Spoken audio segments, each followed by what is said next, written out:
Oi a todos, bom dia. Então, agora o objetivo desse vídeo é nós falarmos sobre decantadores convencionais de fluxo horizontal no tratamento de águas de abastecimento. A ideia é nós falarmos sobre suas partes constitutivas, falarmos um pouco sobre suas questões de projeto, operação e cuidados operacionais. Esse vídeo eu fiz a pedido do Armando Celestino, que me perguntou sobre qual o intervalo de tempo ideal para se fazer a retirada do lodo em decantadores convencionais. Então eu decidi fazer um vídeo um pouco mais amplo, falando sobre os decantadores convencionais e abordando uma série de tópicos que vão justificar a resposta à pergunta que o Armando me fez. Por que os decantadores são tão importantes? Porque é uma etapa de separação sólido-líquido de grande relevância no tratamento de águas de abastecimento, porque cerca de 85 a 95% da carga de sólidos que é produzida numa estação de tratamento de água, seja dos sólidos oriundos da água bruta, mais os sólidos adicionados quando eu adiciono o coagulante e ele se precipita na forma de hidróxido, cerca de 85 a 95% dos sólidos, eles vão ser removidos nos decantadores. Isso faz com que a carga de sólidos que seja depois posteriormente encaminhadas para os filtros, eles sejam sensivelmente diminuídas, ou seja, eu reduzo em 85 a 95% a carga de sólidos que eventualmente seria enviada para os filtros. Por isso que os decantadores são tão importantes, eles precisam trabalhar de forma plenamente satisfatória. Em estações de tratamento de águas de abastecimento, nós temos dois grandes tipos de decantadores: os decantadores convencionais de fluxo horizontal e os decantadores de alta taxa. Nós vamos falar nesse vídeo única e exclusivamente sobre os decantadores convencionais de fluxo horizontal. Eu vou falar sobre os decantadores de alta taxa num outro vídeo que eu vou produzir posteriormente, mas eu vou utilizar como gancho o vídeo que eu estou apresentando hoje para vocês. Então, nosso objetivo hoje é nós falarmos exclusivamente sobre os decantadores convencionais de fluxo horizontal. Eu estou apresentando para vocês agora uma vista aérea da ETA Guaraú, que é a maior estação de tratamento de água que a Sabesp opera aqui no estado de São Paulo. Essa estação de tratamento de água, ela tem 6 decantadores convencionais. Um, dois, três, quatro, cinco, seis. Observa que, em termos de espaço, o decantador, sem sombra de dúvida, é a maior unidade da estação de tratamento de água. Tu observa, essa ETA tem 6 decantadores. Eu vou apresentar para vocês uma outra estação de tratamento de água, a ETA Taiaçupeba. Ela tem 8 decantadores convencionais de fluxo horizontal. Um, 2, 3, 4, 5, 6, 7, 8. Ela tem duas alas de tratamento, tem duas alas, da mesma forma que a ETA Guaraú, ela tem, aqui no caso, ela tem, vamos dizer, 3 conjuntos, né? Tem um conjunto, tem 2 decantadores aqui, 2 decantadores dispostos aqui, mais 2 decantadores aqui, e aí a ETA Taiaçupeba, ela tem 2 conjuntos de decantadores, 4 localizados aqui e mais 4 aqui. São unidades que ocupam muito espaço, mas eles são unidades extremamente robustas. Por quê? Porque o tempo de detenção é muito elevado, é da ordem de 2 a 3 horas. Então, é uma unidade extremamente robusta, muito confiável. No entanto, ela ocupa muita área. Por isso que hoje em dia, nos projetos mais recentes, em geral, acaba se dando preferência para se utilizar decantadores de alta taxa. No entanto, ainda existem muitas estações de tratamento de água que operam no Brasil tendo decantadores convencionais. Em alguns projetos também a gente observa a opção por parte de algumas companhias de saneamento, é, falando que muitas vezes elas preferem trabalhar com decantadores convencionais, dada a sua maior facilidade construtiva. Embora ocupem mais área, elas, do ponto de vista construtivo, elas são mais simples. Então, muitas vezes, o cliente acaba optando por decantadores convencionais. São unidades extremamente robustas e funcionam muito bem quando as condições de pré-tratamento e o seu projeto sendo bem adequados, são unidades que funcionam extremamente bem. Quais são as partes constitutivas importantes de decantadores convencionais de fluxo horizontal? Eu preciso ter, primeiro, dispositivos de entrada e distribuição de água floculada na unidade. Qual que é a finalidade desses dispositivos de entrada? É permitir que a água floculada adentre na unidade, evitando o máximo possível a quebra do floco. Eu posso ter, por exemplo, sistemas desse tipo, constituídos por placas horizontais ou pequenos vigamentos de madeira dispostos horizontalmente na unidade. São cortinas horizontais. Esse sistema é extremamente eficiente para a distribuição de água floculada. E, na verdade, nós vamos comentar com vocês mais no final desse vídeo que o arranjo ideal é nós termos sempre o floculador contíguo ao decantador, ou seja, imediatamente a montante do decantador, o meu floculador vai estar aqui atrás. E aí eu tenho a entrada da água floculada e imediatamente a unidade de sedimentação. Então essa é uma unidade extremamente comum de distribuição de água floculada e funciona super bem. Inclusive é o que normalmente a gente recomenda nos projetos, é que nós adotemos esse tipo de distribuição de água floculada em decantadores. Então uma outra vista, uma outra entrada, o floculador está imediatamente a montante e aqui eu tenho o meu decantador. E aqui eu tenho uma estrutura de uniformização e distribuição de água floculada ao decantador. É muito comum nós observarmos em projetos mais antigos sistemas desta natureza, dotados de cortinas perfuradas, dotadas de orifícios. Não é um bom sistema, eu vou mostrar para vocês mais para frente. Mas existe. A gente não recomenda, mas existe. É uma forma de você fazer a distribuição de água floculada em decantadores. Muito comum em sistemas mais antigos. Então, eu tenho uma primeira parte constitutiva, eu tenho que garantir uma distribuição adequada da água floculada no decantador. Segunda parte constitutiva, eu tenho que ter uma zona de sedimentação. Por quê? Porque eu tenho que possibilitar a sedimentação dos flocos. E como é que eu faço isso num decantador convencional? Eu tenho que garantir uma determinada área e garantir uma geometria adequada ao decantador, de tal forma que me possibilite a sedimentação adequada dos flocos formados no processo de floculação e a sua posterior sedimentação nos decantadores. Então, normalmente, a geometria do decantador convencional ela é feita desta forma, para permitir, para criar uma zona de sedimentação e posterior separação dos sólidos na fase líquida. Então, normalmente, quando a gente observa decantadores convencionais, eles normalmente são dotados de grande relação comprimento-largura. Em geral, essa relação comprimento-largura é sempre maior ou igual a 3. Por quê? Para justamente criar essa zona de sedimentação. Terceira parte constitutiva, eu tenho que ter uma zona de acúmulo e remoção de lodo. Os sólidos vão sedimentar. Então eu preciso garantir em algum lugar que esse lodo se acumule no decantador e eu consiga removê-lo de forma satisfatória. E aí, normalmente decantadores convencionais têm dois sistemas operacionais preferenciais.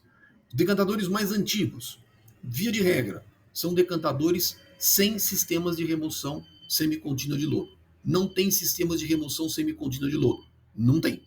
Decantadores mais novos, normalmente eles já são dotados de sistemas mecanizados de remoção de lodo. Então eu tenho dois regimes distintos de remoção de lodo. Eu tenho os decantadores sem sistemas de remoção mecanizada de lodo e tenho sistemas já mais modernos dotados com sistemas de remoção de lodo.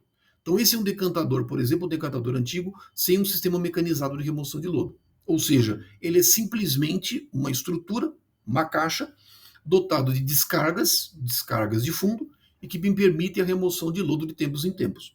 Mas a remoção de lodo ela vai funcionar em batelada. Então o decantador opera durante um tempo, e passado um certo tempo, eu interrompo a operação do decantador, faço a abertura das suas descargas de fundo e o lodo vai embora.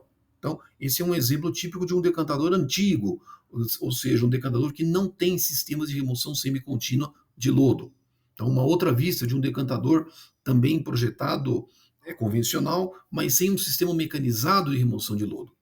Agora, eu posso ter decantadores mais modernos, decantadores dotados de sistemas de remoção semicontínua de lodo. Essa é uma vista do decantador da ETA Guaraúa. Tem dois equipamentos de remoção de lodo do tipo Dor Oliver.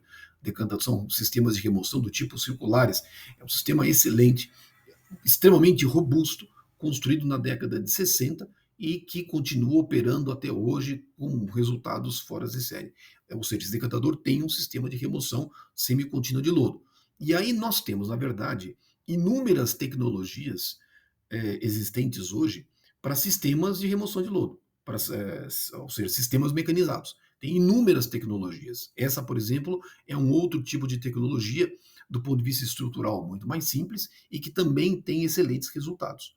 Ou seja, eu tenho no mercado inúmeras alternativas tecnológicas para implantar em decantadores convencionais e mesmo em decantadores de alta taxa quando eu quero sistemas de remoção semicontínua de lodo. Pode ser do tipo mais antigo, do tipo ponte cremalheira, como vocês estão vendo nessa figura, ou nesta figura. São sistemas mais difíceis, mecanicamente mais chatos, mas existem estão à disposição. Tem os sistemas desta natureza, já muito mais simples, no qual o lodo ele é empurrado para, normalmente, um conjunto de poços de lodo localizado na parte inicial do decantador, e aí o lodo é retirado, pode ser por bombeamento ou por gravidade.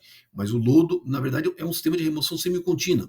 O lodo ele é empurrado, né, por meio destas hastes horizontais, ele é empurrado para poços de lodo, e aí o lodo pode ser retirado por gravidade ou por bombeamento a partir da unidade. São sistemas mais recentes, mais modernos, mais simples e que funcionam super bem. O importante desses sistemas de remoção semicontínua de lodo é que eles precisam ser adquiridos com fornecedores idôneos, com fornecedores de elevada reputação, de tal forma que o equipamento seja confiável.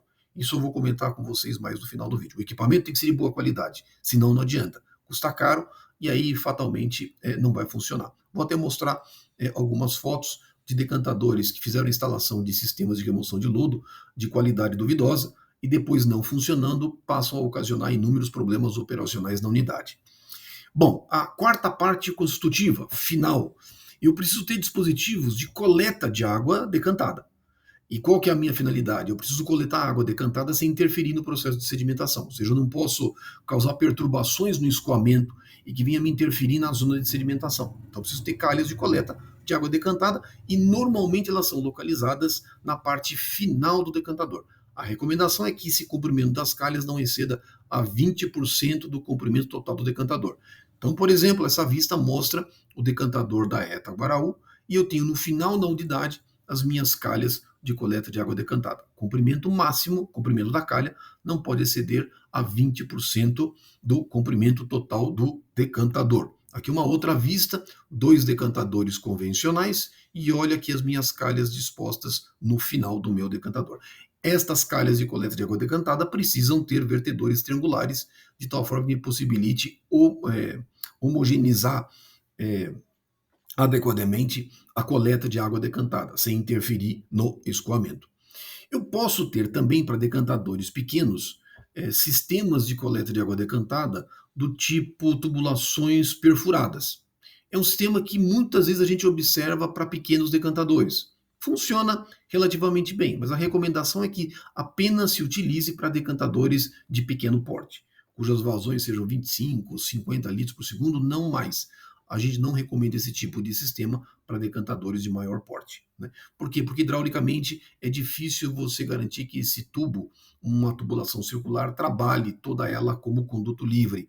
Então é melhor, é mais simples a adoção de calhas de coleta de água decantada do tipo pré-fabricadas em fibra de vidro de seção retangular. Bom, como é que ocorre o processo de separação de sólidos em decantadores convencionais? Ocorre mediante o processo de sedimentação floculenta. Eu já produzi um vídeo mostrando o que é a sedimentação floculenta e eu mostrei neste vídeo que o parâmetro de projeto é a taxa de escoamento superficial, que tem que estar relacionada com a velocidade de sedimentação dos flocos. Qual que é a característica clássica da sedimentação floculenta? É que a velocidade das partículas ela varia ao longo da altura. A velocidade não é constante. A sua velocidade ela varia conforme a altura, e aí ela tem sempre um aumento crescente, um aumento da velocidade de sedimentação com o tempo. Por isso que nós chamamos de sedimentação floculenta. Na sedimentação floculenta, o meu parâmetro de projeto depende da velocidade de sedimentação. Deixa eu colocar aqui. Ela depende da velocidade de sedimentação do floco. E esta velocidade de sedimentação do floco depende das características do floco. Então, normalmente, flocos formados por hidróxido de alumínio, sem o auxílio de polímeros como auxílio de floculação, apresentam velocidades de sedimentação em torno de 40, 48, 50 a 110 metros por dia. Com o auxílio de polímeros, essa velocidade aumenta um pouquinho mais, vai de 72 a 108. Normalmente, quando eu tenho flocos formados por hidróxido férrico e por cloretos ou alumínio, os sais de alumínio na forma de cloretos de polialumínio, normalmente esta velocidade de sedimentação ela acaba se tornando No caso dos sais de ferro, torna-se um pouco maior. Ela pode trabalhar até 144 metros por dia. Né? Normalmente o PAC trabalha com velocidades um pouquinho menores, mas é um intervalo de valores e que, devidamente corrigidos, nos fornecem o nosso parâmetro de projeto principal, que é a taxa de escoamento superficial. Por que, que acontece isso? Acontece porque esta, opa, esta minha velocidade, deixa eu, acho que eu pulei um. Esta minha velocidade de sedimentação, ela precisa ser corrigida. Ou seja, o parâmetro de projeto é função da velocidade de sedimentação. Só que os meus decantadores convencionais, que estão submetidos à sedimentação fluculenta, o comportamento da unidade não é ideal. Os meus sistemas de distribuição de vazões, de entrada e saída, ele também não consegue trabalhar de forma ideal. Eu não tenho uma distribuição de vazão homogênea no meu decantador, eu tenho perturbações na entrada de vazão, perturbações na coleta de água decantada, eu tenho uma distribuição irregular de velocidades no decantador, tenho efeitos de temperatura. Então, o que, que eu preciso fazer? Eu preciso colocar uma correção. E que correção que eu faço? A minha velocidade de sedimentação de projeto, que eu defino como sendo a vazão pela área superficial do decantador, ela tem que ser igual à minha taxa de escoamento superficial. Só que esta velocidade de sedimentação de projeto, ela é função da velocidade de sedimentação do floco dividido por um fator de segurança, e que normalmente varia de 1,5 a 2,5. Normalmente a gente adota um fator de segurança de 2. O que, que significa isso? Significa que eu tenho que pegar a minha velocidade de sedimentação, dividir por 2, e aí isso vai me definir certos valores de taxa de escoamento superficial. Por isso que decantadores convencionais são projetados normalmente com taxas de escoamento superficial que variam de 20 a 60 metros cúbicos por metro quadrado por dia. Esse valor vem da onde? Vem da velocidade de sedimentação das partículas, dividido por um fator de segurança. Normalmente, a taxa de escoamento superficial varia de 20 a 60 metros cúbicos por metro quadrado por dia, dependendo das condições de pré-tratamento, dependendo das características da estação de tratamento de água. Este valor de taxa de escoamento superficial, que eu adoto, ele é função das características de sedimentação do floco. A altura do decantador normalmente de 4 a 5 metros. Por quê? Porque eu preciso ter uma zona de acúmulo de lodo. E, naturalmente, eu preciso dispor dos meus equipamentos de remoção semicontínua de lodo. Então, o decantador normalmente tem altura de 4 a 5 metros, porque eu preciso ter uma zona de acúmulo de lodo, preciso ter uma zona de sedimentação e eu preciso dispor os meus equipamentos de remoção semicontínua de lodo. A altura não é parâmetro de projeto, eu fixo a altura é fixada, de tal forma que, inclusive, eu consiga ter estruturalmente o meu decantador e fluculador trabalhando sempre na mesma cota de fundo para tornar a construção da unidade mais simples. Então, normalmente, de 4 a 5 metros. Não é parâmetro de projeto, eu fixo. Além disso, a relação comprimento-largura normalmente é maior ou igual a 3. Por quê? Porque eu preciso criar aquela zona de sedimentação. A taxa de escoamento linear no vertedor, da ordem de... recomenda-se sempre menor do que 3 litros por segundo por metro, e a velocidade horizontal máxima no decantador, de tal modo que não haja ressuspensão dos flocos, tem que ser menor do que 1 metro por minuto. A faixa que normalmente a gente adota é da ordem de 0,3 a 1 metro por minuto. Normalmente eu verifico o número de Reynolds de modo a garantir que esse número de Reynolds situa-se menor do que 20 mil. É uma verificação. É uma verificação, uma vez que eu dimensionei a unidade, eu faço a sua verificação de tal modo a garantir que eu tenha um número de Reynolds no escoamento menor do que 20 mil. Não é o objetivo desse vídeo nós apresentarmos o dimensionamento da unidade. Eu quero aqui apresentar esses parâmetros de projeto à luz do comportamento do decantador. Posteriormente, a gente pode apresentar um vídeo posterior mostrando, fazendo um exemplo de dimensionamento de decantadores convencionais de fluxo horizontal. Bom, mas como é que eu sei que esse decantador trabalha bem ou trabalha direitinho? Pois é, então aí eu preciso monitorar o decantador. E qual que é o parâmetro mais importante de monitoramento do decantador? É a turbidez da água decantada. Então, normalmente, quais são os meus valores chaves de turbidez de água decantada? Quando eu trabalho com sais de alumínio como coagulante, pode ser sulfato de alumínio, pode ser o PAC ou o cloreto de polialumínio, o que eu considero como um valor ótimo de turbidez? Quando eu tiver obtendo água decantada com turbidez menor que 2, eu posso dizer que o meu decantador está trabalhando de forma plenamente satisfatória. É um valor ótimo de turbidez de água decantada. Quando eu estiver trabalhando com valores de turbidez entre 2 a 4, é um valor mediano. Não é ruim, mas ele pode ser melhor, ele pode melhorar. Então, um valor mediano de turbidez para um decantador convencional de fluxo horizontal, um valor mediano é uma turbidez de água decantada entre 2 e 4. Acima de 4 é um valor insatisfatório. Significa que eu tenho algum problema. Não necessariamente pode ser um problema do decantador, mas pode ser um problema das unidades de pré-tratamento. Eu posso estar floculando muito mal, eu posso estar observando quebra de flocos na condução, muitas vezes, da água floculada ao decantador. A dosagem de coagulante pode ser inadequada, o pH de coagulação pode também ser insatisfatório. Então, não necessariamente o decantador pode ser ruim, o decantador pode ser excelente. No entanto, as condições de pré-tratamento podem ser totalmente insatisfatórias. Então, acima de 4, deve acender uma luz vermelha indicando que algo está equivocado. Pode ser com o decantador ou pode ser com as condições de pré-tratamento.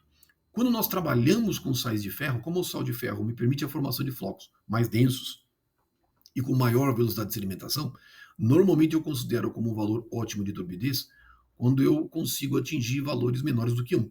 E eu consigo, quando eu trabalho com sais de ferro, eu consigo atingir com tranquilidade valores de turbidez menor do que 1 NT. Normalmente um valor mediano é entre 1 e 3.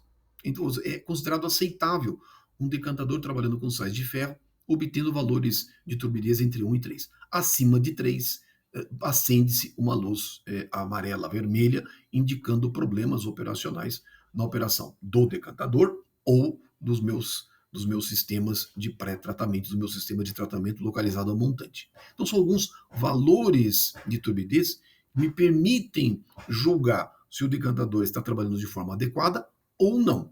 Agora, vamos seguir algumas recomendações importantes no projeto de unidades de sedimentação. Primeira recomendação importante, vale também para decantador de alta taxa, como vale também para decantador convencional. Recomenda-se que o conjunto floculador e decantador seja um sistema contíguo, ou seja, um conjunto único do ponto de vista hidráulico e estrutural. Ou seja, o que eu estou dizendo? Eu estou dizendo o seguinte, eu quero que a água floculada seja encaminhada diretamente ao decantador, sem percorrer nenhum tipo de canal, tubulação, nada. Eu tenho floculador e o decantador como uma unidade única. Floculei e imediatamente após o floculador, a água adentra o decantador, sem nenhum tipo de percurso.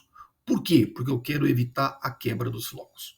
Toda vez que eu faço condução de água floculada, eu tenho um risco enorme de quebra dos flocos. E quebrando o floco, eu estou perdendo todo um trabalho que eu fiz anteriormente. Eu fiz todo o esforço para flocular, e aí eu quebro o floco. Quebrando o floco, o meu decantador vai trabalhar de forma insatisfatória. Então, os projetos mais recentes, o que eu faço? Vamos mostrar de volta aqui esse arranjo dos decantadores da ETA Guaraú. Eu tenho 1, 2, 3, 4, 5, 6 decantadores. Cada decantador tem o seu floculador. Este floculador é desse decantador. Este floculador é desse decantador. Este floculador desse decantador. E assim sucessivamente. Cada decantador tem o seu floculador contíguo. É uma estrutura única. Ou seja, eu distribuo água coagulada nos decantadores. A divisão de vazão entre as unidades eu faço da mistura rápida para o floculador. Eu distribuo a vazão ali. Depois, o floculador e o decantador trabalham como uma unidade contígua. Por quê? Porque eu não quero que o floco se quebre. Uma outra vista, eu tenho aqui a ETA Taiaçupeba, mesma coisa. Eu tenho 8 decantadores. 1, 2, 3, 4, 5, 6, 7, 8. Cada floculador tem o seu respectivo decantador. Ou seja, o floculador e o decantador formam uma unidade contígua. Nos projetos mais antigos é muito comum nós observarmos os decantadores de um lado e a água floculada mediante um canal sendo distribuído para os decantadores. Esse tipo de arranjo é péssimo, porque me possibilita a quebra dos flocos. Não é um bom arranjo. Então, o floculador tem que estar contíguo ao decantador. Quando eu tenho ETAs com um regime de operação que é típico, 24 horas por dia, a recomendação é que eu tenha pelo menos 4 decantadores. Posso até projetar a ETA com 3. Posso fazer. Dependendo da etapalização das obras, né, eu posso projetar com 3 decantadores e depois futuramente ampliando para 4 decantadores. Mas a recomendação, sempre que possível, é pelo menos 4 decantadores. Por quê? A justificativa é operacional. E por que isso? Porque de tempos em tempos, pode ser que eu tenha que parar o decantador para fins de manutenção, para fins de limpeza. E aí, na hora que eu retiro um decantador para operação, os outros decantadores precisam incorporar a vazão que deixou de ser tratada no decantador fora de operação. Então, para evitar uma sobrecarga elevada nos decantadores de operação, o recomendável é que pelo menos nós tenhamos 4 decantadores. Posso fazer com 3, mas o recomendável é pelo menos 4 decantadores. Me dá mais tranquilidade, me dá mais folga operacional do decantador. A relação comprimento-largura, sempre superior a 3. Eu já vi decantadores com relação comprimento-largura 2, 2,5, funcionam de forma razoável. Dá para funcionar, mas a operação tem que ser muito bem feita.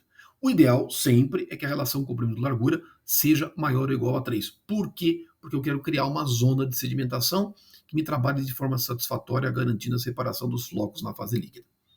O comprimento das calhas de coleta de água decantada não deve ser superior a 20% do comprimento do decantador. Por quê? Porque eu não quero perturbar a minha zona de sedimentação. Então, as minhas calhas devem ter comprimento máximo de 20% do decantador. Aqui o ponto que eu comentei com vocês. Recomenda-se a distribuição da água floculada aos decantadores sempre por meio de aberturas horizontais planas, em detrimento de cortinas dotadas de orifícios. A recomendação é sempre esta. E nunca esta. Isso aqui tem que ser evitado. Por que tem que ser evitado? Eu vou mostrar para vocês um vídeo onde eu vou mostrar para vocês uma ETA, um floculador e um decantador contíguos, onde eu tenho um sistema de distribuição de água floculada dessa natureza. E vocês vão observar como acontece a quebra dos flocos. Por isso é que nós temos que evitar esse tipo de estrutura. Deixa eu mostrar para vocês. Deixa eu tirar daqui. Tirar daqui. Aqui. Vamos colocar o vídeo. Deixa eu parar um pouquinho. Deixa eu tirar o som. Vou abaixar o som. Aqui. Aqui eu tenho um floculador e eu tenho a jusante, um decantador. E aí eu tenho a distribuição da água floculada por meio de orifícios. Eu tenho uma cortina dotada de orifícios. Se vocês puderem observar, olha só o efeito de jato que eu tenho e a quebra dos flocos. Ou seja, eu tenho um floco bonito no meu floculador, um floco bem formado, e olha a quebra que acontece quando eu tenho essas cortinas dotadas de orifícios. Mesmo que elas sejam projetadas garantindo-se gradientes de velocidade menores do que na última câmara de floculação, pois é, não se faz cortina perfurada com orifícios. E aí vocês conseguem observar nitidamente toda a quebra dos flocos. Por isso que não se faz. A nossa opção, a gente sempre faz aquelas placas planas horizontais distribuídas ao longo da passagem do floculador para o decantador. São sistemas muito mais eficientes. Muito mais eficientes. A performance do decantador ela é muito melhor. Tá joia? Então, vou interromper.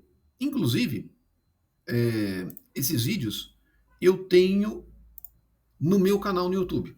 Né?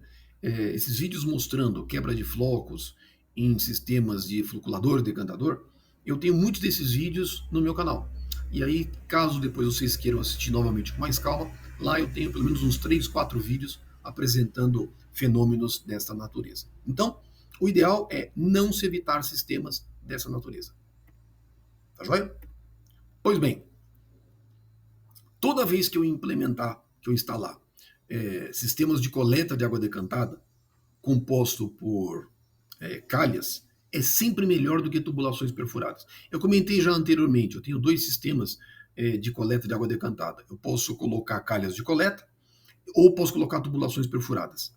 Sempre que possível, o ideal é colocar calhas de coleta de água decantada. Muito melhor do que tubulações. Porque hidraulicamente eu consigo fazer com que a minha unidade trabalhe como conduto livre. Tubulações é mais difícil. E as calhas de coleta sempre têm que ser dotadas de vertedores triangulares. Inclusive, eu produzi um vídeo a respeito sobre isso. Produzi um vídeo que eu vou colocar, inclusive, na descrição desse vídeo, eu vou colocar o link. Lá eu mostro por que eu preciso sempre ter as minhas calhas de coleta de água decantada, eu preciso instalar os meus vertedores triangulares para uniformizar a coleta de água decantada na unidade. Bem, voltando, Caso os meus decantadores sejam dotados de sistemas de remoção semicontínua de lodo, né, que normalmente é a opção que nós adotamos mais recentemente, quando nós optamos por decantadores convencionais de fluxo horizontal, os equipamentos devem sempre ser adquiridos com empresas fornecedoras idôneas e de grande reputação no mercado. Por quê?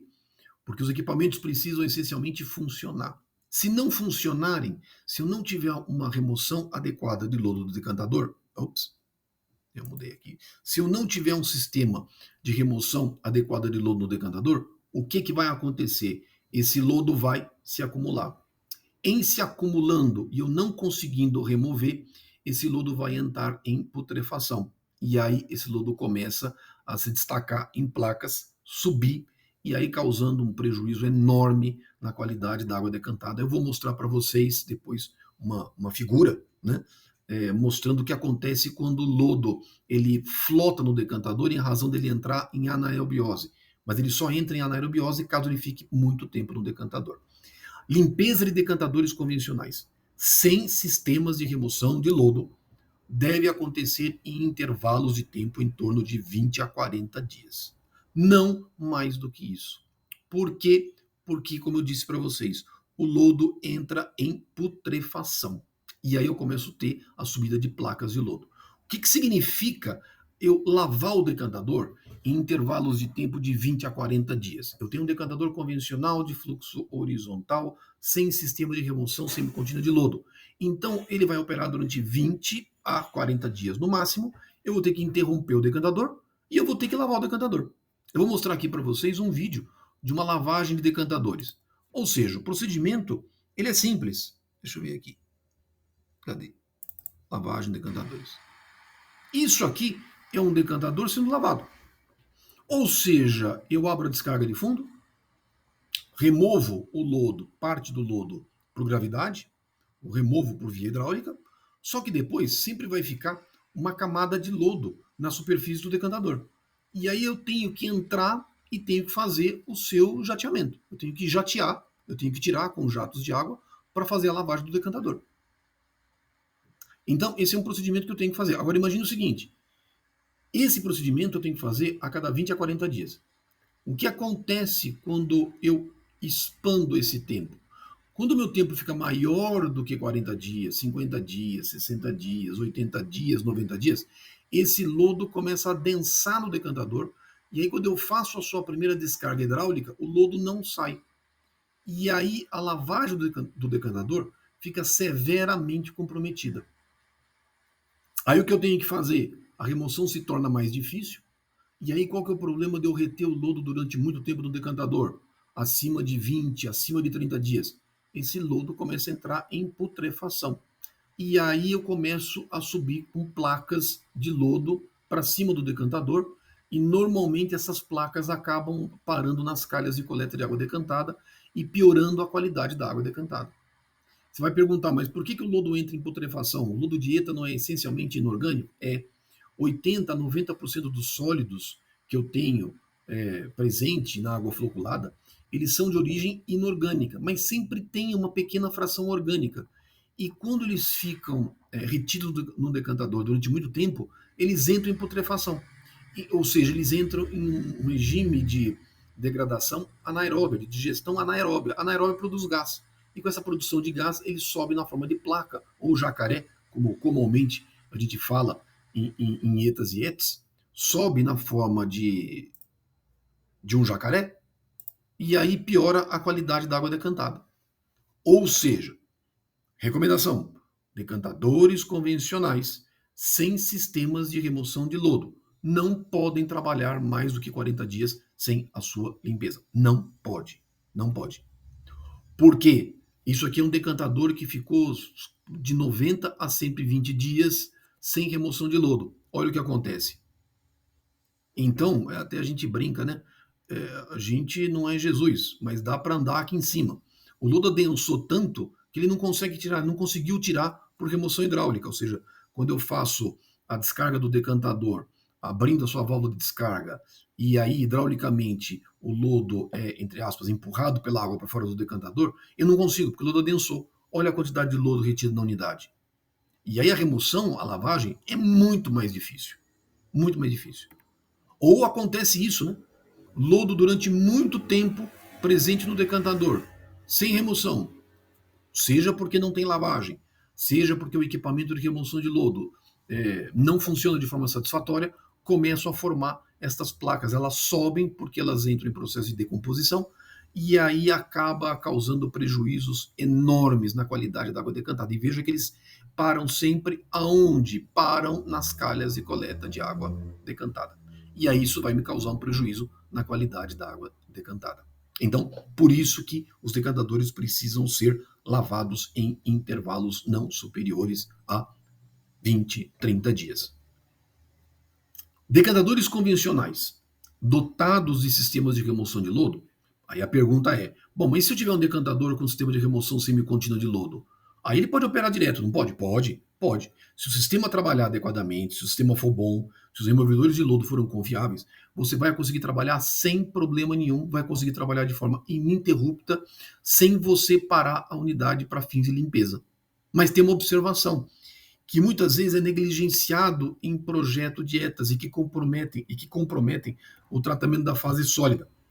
Esses equipamentos de remoção de lodo, eles precisam de manutenções periódicas. O decantador precisa de inspeções periódicas.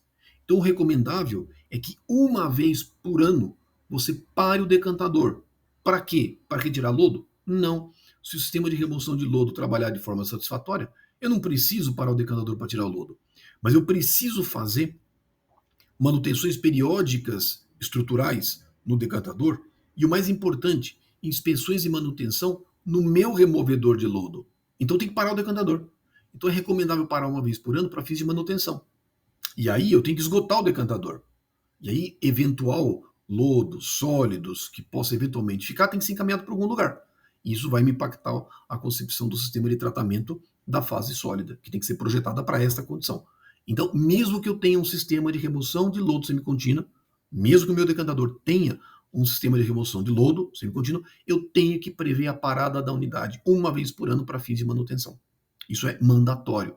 Esses equipamentos precisam de manutenção. E é melhor fazer manutenção preditiva preventiva do que manutenção corretiva. Então, preciso parar o decantador para isso. E uma recomendação que é super importante e que muitas vezes é negligenciada, muito comum, altamente conveniente que seja mantido uma concentração de cloro residual livre na água decantada em torno de 0,5 miligramas por litro. Por quê? Evitar a proliferação de algas, evitar que o lodo entre em decomposição, manter a qualidade sanitária adequada da água decantada e das unidades, floculador, decantador, canais, calhas. Ou seja, é altamente relevante a prática da pré-coloração, quando assim eu tiver condições. Então, muito importante manter uma concentração residual de cloro livre na água decantada em torno de 0,5 miligramas por litro, em torno de tal forma a garantir uma qualidade sanitária adequada para a operação dos processos de tratamento. Isso chama-se pré-cloração. Também já produzi um vídeo falando exclusivamente da importância da pré-cloração, que muitas vezes é negligenciada com inúmeros equívocos por profissionais, operadores, engenheiros, projetistas, que muitas vezes acabam não adotando a prática da pré-coloração como uma prática relevante e importante na operação de estações de tratamento de água, com enormes equívocos. Mas aí eu também vou colocar na descrição desse vídeo o link para vocês assistirem esse vídeo em particular. Tá bom? Bom, vamos lá. Finalmente, quais são agora os nossos próximos passos? Eu falei nesse vídeo sobre decantadores de alta taxa. Decantadores convencionais. Agora eu vou produzir um segundo vídeo justificando como é que nasceu o decantador de alta taxa. Qual é a justificativa para o decantador de alta taxa? Como é que ele nasceu? Como é que ele foi concebido? Como é que ele opera? Então, falamos do decantador convencional, vamos posteriormente falar do decantador de alta taxa, e aí a gente vai precisar fazer essa linkagem entre o decantador de alta taxa e o decantador convencional para justificar a questão da remoção do lodo que nós temos em decantadores de alta taxa. Mas isso eu preciso apresentar para vocês o conceito do decantador de alta taxa. A gente sabe que é um decantador de tamanho menor, ele é mais reduzido e aí isso tem implicações na sua forma de como que o lodo ele é retirado da unidade, a importância de se fazer esta retirada, tá bom? Bom, então, eu acho que todos devem saber. Para aqueles que não saibam, eu tenho um livro publicado em 2017, Tratamento de Água, Concepção, Projeto e Operação de Estações de Tratamento. E caso vocês queiram dar continuidade aos estudos de vocês sobre projeto e operação de dietas, esse livro pode ser adquirido diretamente no site da Amazon ou diretamente no site do Grupo GIM, que é a editora do livro, e lá nós falamos sobre essas questões de projeto, questões operacionais, e apresentamos alguns exemplos de dimensionamento, exemplos de cálculo. Então, se vocês tiverem interesse em darem continuidade aos estudos de vocês, eu recomendo, se vocês quiserem, fazer a aquisição desse livro e aí darem continuidade aos estudos na área de saneamento básico. Mais recentemente, há uns 2 anos atrás, eu publiquei um segundo livro. Epa, errei aqui. Errei aqui. Opa. Olha, subiu aqui. Deixa eu acertar aqui. Tá aqui. Mais recentemente, eu publiquei um segundo livro que chama-se Princípios, Fundamentos e Processos em Engenharia Ambiental. Diferentemente do primeiro livro, esse livro está em PDF, ele é gratuito, pode ser baixado no site www.sidneysecler.com/livro. Esse livro é gratuito, lá nós falamos sobre fundamentos, uma série de tópicos, de assuntos que são de grande relevância quando nós estudamos projeto dietas e ETS. Falamos sobre reatores ideais, reatores não ideais, cinética química, equilíbrio químico, fundamentos de química aquática, precipitação química, diagramas de solubilidade, processos de adsorção, processos de arraste com ar, uma série de processos nos quais nós utilizamos como base para entendimento, para o bom entendimento de projetos de ETS e ETS. Esse livro está gratuito, vocês podem baixar diretamente no site e aí darem continuidade aos estudos de vocês. Então, eu agradeço vocês por terem assistido o vídeo até o final e vamos então até o nosso próximo vídeo. Então, um abraço a todos e muito obrigado.